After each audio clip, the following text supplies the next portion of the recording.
అందరికీ నమస్కారం అండి. ఈరోజు చెప్పే కథ పేరు ఒక నిర్ణయం. ఈ కథను రచించిన వారు విజయలక్ష్మి గారు. ఇంకా కథలోకి వెళ్తే, ఎర్రమట్టి బాటకు రెండు వైపులా రంగురంగుల పూల మొక్కలు, పూల మీద జుమ్మంటున్న తుమ్మెదలు, గాలి నిండా పూల పుప్పడి పరిమళం. ఆ పొడుగైన బాట మీద ఆమె వయ్యారంగా నడిచిపోతోంది. ఆమె నడుస్తూ ఉంటే పొడుగాటి ఆమె చివరి జడకుప్పలు ఆమె పిరుదుల మీద అందంగా నాట్యం చేస్తున్నాయి. ఆమెకి 25 అడుగుల దూరంలో అతను నడుస్తున్నాడు.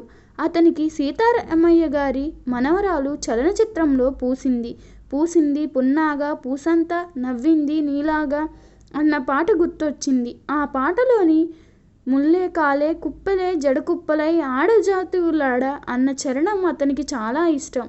ఆమె అలా నడుస్తున్నప్పుడు వెనక నుండి చూస్తున్న అతనికి ఆ చరణాలే గుర్తొచ్చాయి. అబ్బా, ఎంత అద్భుతమైన భావన! 3 లోకాల్లోని అందాలు ఆ జడకుప్పల్లో ఇమిడిపోయి ఆమె నడుస్తుంటే తక్కా తీరి కిటజుమ్ అంటూ నాట్యం చేస్తున్నాయట అనుకున్నాడు పరవంశగా. ఆమె అలా నడుస్తూనే ఉంది. ఎప్పటికైనా నిన్ను చేరగలనా అనుకున్నాడతను భారంగా నిట్టూరుస్తూ.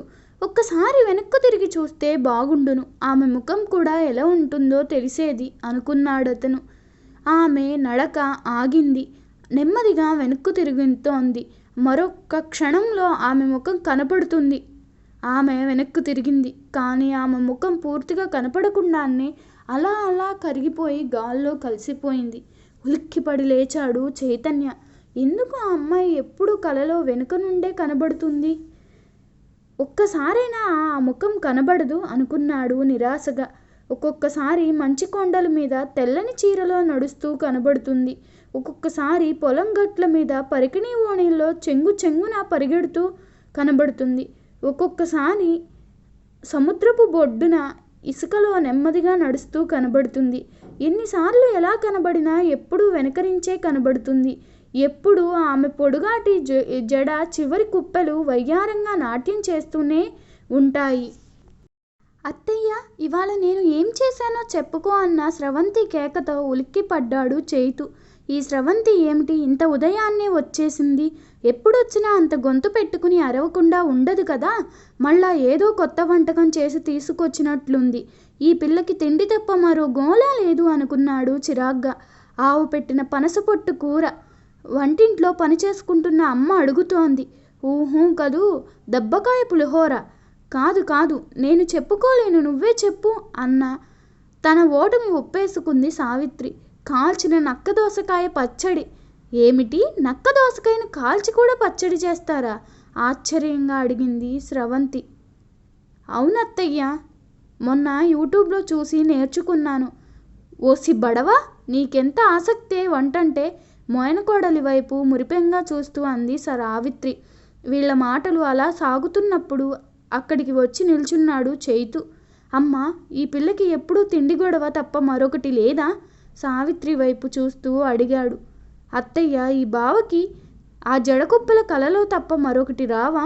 చైతన్య వైపు ఓరగా చూస్తూ అంది శ్రావంతి. ఉలిక్కిపడ్డాడు చైతన్య. నీకెలా తెలుసు నాకివాళ కూడా జడకుప్పలే కల వచ్చిందని? అసలు నీకు జడకుప్పలే కలరాని రోజెప్పుడు? నువ్వు మీ అమ్మ నాన్నలతో కల గురించి చెప్పినది ఎప్పుడు? వెక్కిరిస్తూ అంది స్రవంతి. గతుక్కుమన్నాడు చైతు. అమ్మా, నువ్వు నా కలల గురించి ఈ పిల్లకి ఎందుకు చెప్పావు? చిరుకోపంగా అడిగాడు. సావిత్రి చిరునవ్వుతో ఏదో చెప్పబోయింది. అమ్మ గోరు పాలు బయట నుండి కేక వినబడింది. పాలబ్బాయి వచ్చాడు, పాలు పోయించుకుని వస్తాను, డబ్బులు కూడా లెక్క చూసి ఇవ్వాలి, మీరు మాట్లాడుకుంటూ ఉండండి అంటూ చేతిలో గిన్నెతో బయటికి నడిచింది సావిత్రి అలా బయటకు వెళ్ళగానే కిసుక్కున నవ్వింది స్రవంతి.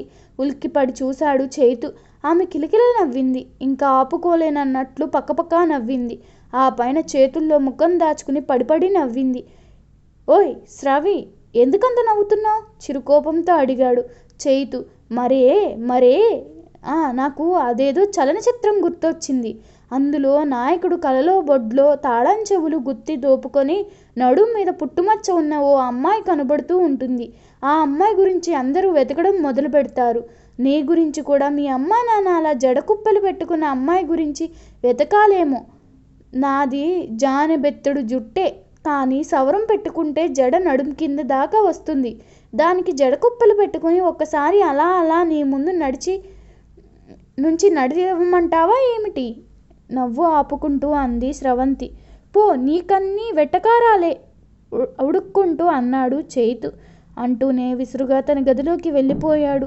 స్రవంతి వెళ్తూ వెళ్తూ చైతన్య కూర్చున్న గదిలో తొంగి చూసింది. ఏదో హాస్యంగా అన్నాలే బావా, నాకంత ఆశలు లేవు. మీరెక్కడా మేమెక్కడా? ధన బ్యాంకులో పనిచేస్తూ ఓ లక్కరం సంపాదిస్తున్నా నువ్వెక్కడో? ఏదో చిన్నపాటి పొలం చేసుకునే మా నాన్న ఎక్కడా? వస్తా బావా అంటూ తుర్రుమంది.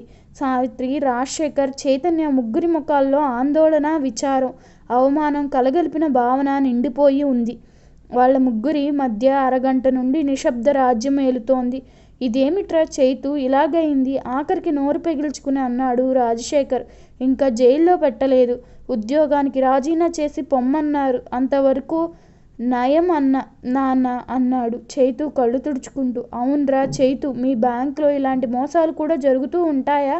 సగం ఆశ్చర్యపోతూ సగం విచారంతో అడిగింది సావిత్రి. అవునమ్మా, కొందరు ఏవో స్కాముకు పాల్పడ్డారు. నేను అడ్డుకున్నానని నన్ను ఒక ఆవశ్యకత తవక చర్యలో ఇరికించి ఉద్యోగం నుండి రాజీనామా చేసేటట్లు చేశారు. ఇప్పుడు నాకు మరో బ్యాంకులో ఉద్యోగం కూడా దొరకదు.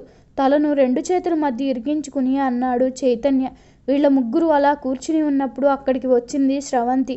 అత్తయ్య, ఒక్కసారి ఇలా వస్తారా? పక్క గదిలోకి వెళ్ళి పిలిచింది. సావిత్రి పక్క గదిలోకి వెళ్ళింది. జరిగిన విషయం ఊర్లో అందరికీ తెలిసిపోయింది అత్తయ్య. కానీ అందరికీ తెలిసిపోయిందని బావకు తెలియనివ్వకండి. అసలు ఓ 2 రోజులు బావతో ఈ విషయాలు ఏమీ మాట్లాడకండి. ముగ్గురు కలిసి ఏమైనా చక్కని పాత సినిమాలు చూసుకోండి. వీలైతే ఏదైనా దూరం ఊరికి వెళ్ళండి.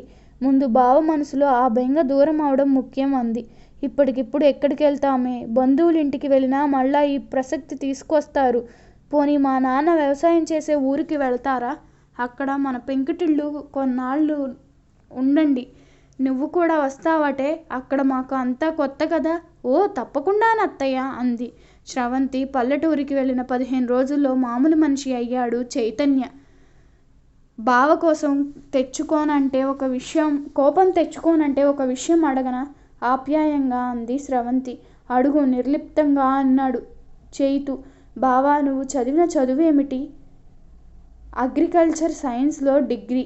అవును కదా. వ్యవసాయం చేయడం ఇష్టం లేక బోల్డు జీతం సంపాదించవచ్చని బ్యాంక్ పరీక్షలు రాసి చకచకా పాస్ అయిపోయి ఇట్టే మేనేజర్ పదవి సంపాదించేసుకున్నావు. నీ ఆశలు నీకుంటాయి, వాటిని నేను గౌరవిస్తాను బావా. కానీ ఆ ఉద్యోగం పోయినంత మాత్రాన నీ జీవితం నాశనం అయిపోయిందని అనుకోనక్కర్లేదు. నువ్వు చదివిన చదువును ఉపయోగించుకుంటూ చక్కగా వ్యవసాయం చేసుకోవచ్చు. మనుషులు మోసం చేస్తారు కానీ మొక్కలు మోసం చెయ్యవు బావా. అవి అప్పుడప్పుడు కాస్త నిస్సహాయంగా అయిపోతుంటాయి. నీలాంటి చదువుకున్న వాళ్ళు కొత్త కొత్త పద్ధతులతో వాటిని నిస్సహాయత్వాన్ని పోగొట్టవచ్చు. ఆలోచించుకో బావా. కొత్త జీవితాన్ని మొదలు పెడతావో లేదో ఆలోచించుకో. చైతన్య తీవ్రంగా ఆలోచించాడు. కొత్త జీవితం మొదలు పెడతాను. మరి నాకు నువ్వు తోడుంటావా? నా కొత్త జీవితంలో మొక్కలే ఉంటే మోసం చేసే మనుషులు ఉండరు అన్నాడు దృఢంగా. కొన్ని నెలల తరువాత పొడుగాటి జడ చివర జడకుప్పలతో పొలం గట్టు మీద చకచకా నడుస్తోంది స్రవంతి. ఆ జడను చూస్తూ వెనుక నడవడం లేదు చైతు. ఆమె చెయ్యి పట్టుకుని పక్కనే నడుస్తున్నాడు. నిన్ను చేరగలిగాను అన్నాడు ఆమె చెవిలో గుసగుసగా. ఈ కథ మీకు నచ్చినట్లయితే నా ఛానల్ను సబ్స్క్రైబ్ చేసుకోండి. అలాగే మీ అభిప్రాయాన్ని కామెంట్ రూపంలో తెలపండి. ధన్యవాదములు.